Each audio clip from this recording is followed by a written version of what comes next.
Добрый вечер, это новости в прямом эфире в студии Влад Давыдов. Смотрите сегодня. Массовая вакцинация продолжается. В республике поступило порядка 40 тысяч доз препарата Иваккорона. Полярные авиалинии объявили об акции тем, кто привился от коронавируса. Молодежь Алёкминска побеседовала с главой Якутии Айсеном Николаевым на СЭХе Аланхо. Говорили про будущее Алёкмы.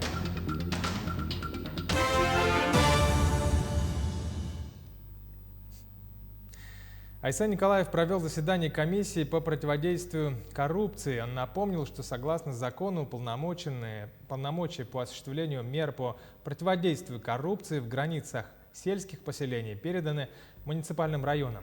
Тем не менее, на муниципальном уровне показатели выявляемых коррупционных правонарушений не снижаются. Такая ситуация нас не устраивает, подчеркнул глава республики. Айсен Николаев отметил, что среди руководителей муниципальных образований растет понимание антикоррупционных стандартов и подходов, но вместе с тем сегодня назревает необходимость проведения детального анализа, чтобы понять, какие дополнительные меры требуются для выправки ситуации на местах. 86 новых случаев коронавирусной инфекции выявили в республике за минувшие сутки. Из них в столице 55 заболевших, в Алданском районе 5, в Имяконском 4, в Амгинском, Мегино-Кангаласском и Хангаласском районах по 3, в Булунском, Вилюйском, Горном, Мирнинском, Неренгринском и Усть-Алданском районах по 2, а в Момском районе 1 случай заболевания. Об этом сообщает оперативный штаб республики. По данным учреждений здравоохранения, на настоящий момент осложняется ситуация в 2 районах нашей республики. Это в Верхневилюйском и Усть-Алданском районах. Необходимо обратить внимание, что основные очаги в Верхневилюйском и Усть-Алданском районах связаны с приездом к родственникам непосредственно из города Якутска и из других городов Российской Федерации гостей. В связи с этим еще раз обращаем внимание на необходимость соблюдения норм, в том числе собственной безопасности через вакцинацию, при условии того, что к вам, соответственно, гости приезжают. В Амгинском Улусе всех прибывающих обязали уходить на самоизоляцию сроком на 2 недели. Также в жаркие дни на посту ГИБДД района зарегистрировано более 400 автомобилей, приезжающих в Амгу отдыхать. В связи с этим оперативный штаб Улуса просит гостей иметь при себе сертификат прививок или результат ПЦР-теста об отсутствии заболеваний COVID-19. Данные ограничения не коснутся жителей нашего района, которые имеют постоянную или временную регистрацию, транзитных пассажиров, которые следуют в приграничный Усть-Майский район, граждан, которые имеют прививку от COVID-19, граждан, которые имеют свежий анализ ПЦР об отсутствии заболевания и граждан, которые при наличии каких-то исключительных обстоятельств имеют разрешение оперативного штаба. Напомню о том, что надзорные и правоохранительные органы будут проводить рейдовые мероприятия по выявлению виновных лиц и привлекать их к административной ответственности. И опережая вопросы населения, хочу сказать, что данное постановление прошло экспертизу правовую у органов прокуратуры. Компания «Полярные авиалинии» объявляет акцию под названием «Я привит». Скидка 5% на авиабилеты предоставляется пассажирам, получившим вакцину от COVID-19. Скидка распространяется на регулярные рейсы авиакомпании. Даты полетов по скидке 1 июля-31 августа. Продажа билетов по 5% скидке проводится с 28 июня по 31 августа во всех кассах полярных авиалиний и сторонних билетных агентствах. Продажи на сайте не предусмотрены. Для получения скидки необходимо предъявить в кассе сертификат о прохождении вакцинации от COVID-19. Работы по реконструкции взлетно-посадочной полосы аэропорта Якутск проходят без отставаний по графику. Об этом сообщил министр транспорта Якутии Владимир Сивцев по итогам контрольного осмотра объекта. Он также отметил, что реконструкция ВПП расширит возможности принимаемых судов и повысит конкуренцию среди авиаперевозчиков. Это отразится на снижении цен на авиабилеты. Развитие Северного морского пути обсудили в рамках форума председательства России в Арктическом совете. Планируется, что к 2030 году по этому маршруту будут перевозить до 110 миллионов тонн грузов в год. Эксперты отметили, что для полноценной работы Севморпути необходима модернизация ледокольного флота. Росатом уже готов построить дополнительно не менее 50 судов, которые должны сделать транзит через Арктику круглогодичным. Это повысит пропускную способность северных маршрутов, но увеличение количества кораблей не должно повлиять на ухудшение экологической обстановки. Для этого специалисты предлагают внедрять так называемое зеленое судоходство, то есть использование топлива с низким содержанием загрязняющих веществ, таких как сера, азотистые соединения, тяжелое топливо. Помочь поддерживать экологический мониторинг должны научные экспедиции. Представляется, что необходимо, конечно, на ежегодной и на постоянной основе проведение экологического мониторинга по Северному морскому пути.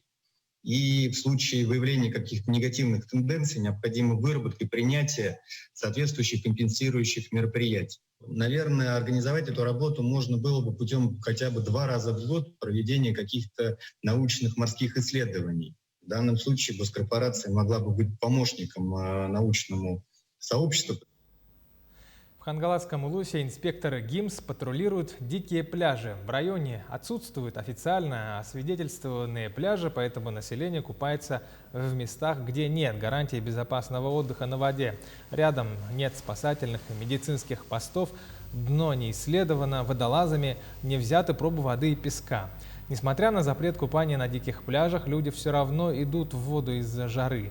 При патрулировании таких пляжей сотрудники ГИМС напоминают отдыхающим правила поведения на водоеме, а также раздают памятки с рекомендациями по безопасности. Ну там обстоятельства какие были, там присутствовал взрослый человек, но человек как бы ввиду того, что был в пожилом возрасте, он не смог, то есть это родитель, не смог оказать помощь вот именно при купании вот детей, когда они тонули. Хорошо, там ребята были молодые, они вот одного пострадавшего вытащили, как бы, и он сам с собой, на своих ногах домой ушел. А, к сожалению, вот 2 подростков, да, не успели. А что за пляж был такой? Где они такой? Это несанкционированное озеро, как бы маленькое, заливное. И вот как бы они рядом с домом это находились, и такой случай. К другим новостям. Получателям пенсий на банковские карты 1 июля этого года завершится переход на МИР. Напоминаем, что согласно требованиям федерального закона о национальной платежной системе с 1 июля текущего года все банки обязаны зачислять пенсию и иные социальные выплаты на карту МИР. Данное требование имеет отношение только к гражданам, получающим пенсии и иные социальные выплаты на счета банковских карт других платежных систем. Ограничение пребывания граждан в лесах и въезда в них транспортных средств ввели в целях обеспечения пожарной безопасности в республике.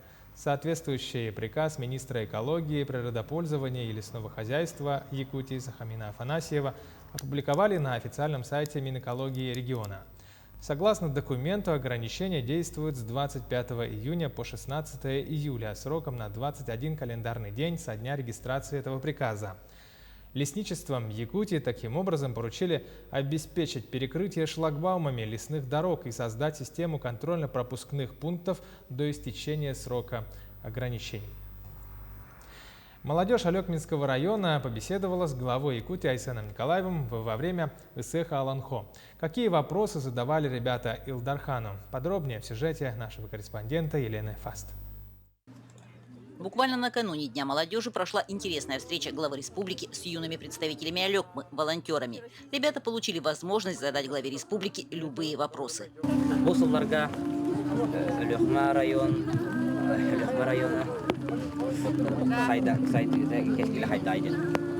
Я вообще считаю, что и сегодня об этом я говорил, район это один из наиболее наших перспективных районов, он развивается очень активно, промышленное производство здесь наконец-то серьезно появляется, есть развитие сельского хозяйства, уверен, что будет развиваться и возрождаться лесная промышленность, пушную здесь добыча. Ну и, конечно же, самое главное, чтобы здесь люди развивались.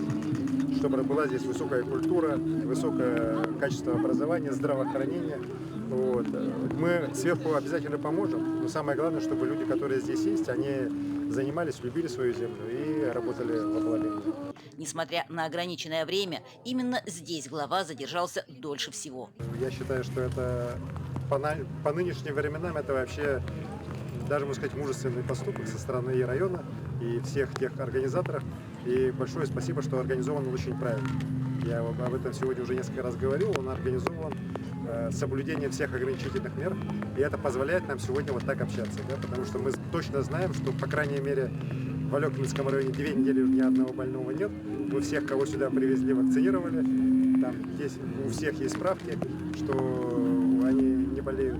Соответственно, вот это как раз пример того, как такие праздники надо организовывать. Это большая благодарность организаторам.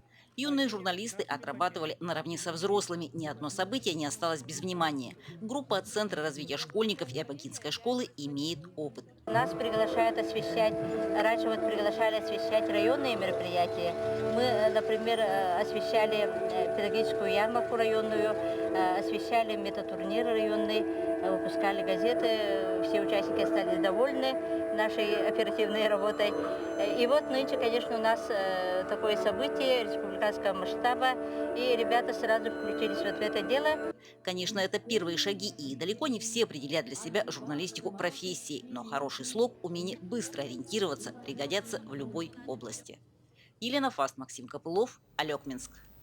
Научные исследования Егора Старостина имеют большое значение в исследовании и освоении арктической зоны, а его художественные произведения раскрывают философии жизни. В Национальной библиотеке сегодня презентовали книгу о жизни и деятельности известного ученого и талантливого человека. Новое издание напечатано в 250 экземплярах в рамках серии «Гордости Якутии». Книга характеризует Егора Старостина как всесторонне развитую личность с высоким интеллектом и как замечательного человека и семьянина. Егор Гаврилевич был доктором технических наук, несколько лет руководил Институтом исследования физико-технических проблем Севера. Исследования дали возможность, как правильно эксплуатировать наши сооружения, как к ним отнестись при строительстве и дальнейшей их эксплуатации. Это очень важная такая часть, которую оставил Егор Гаврилевич для нас. Я считаю, что вот те труды, те его исследования, те результаты, которые он получил, они будут востребованы, потому что сегодня вопросы, связанные с освоением Арктики, как раз непосредственно будут касаться этих вопросов. Таковы новости к этому часу. Оставайтесь на нашем канале.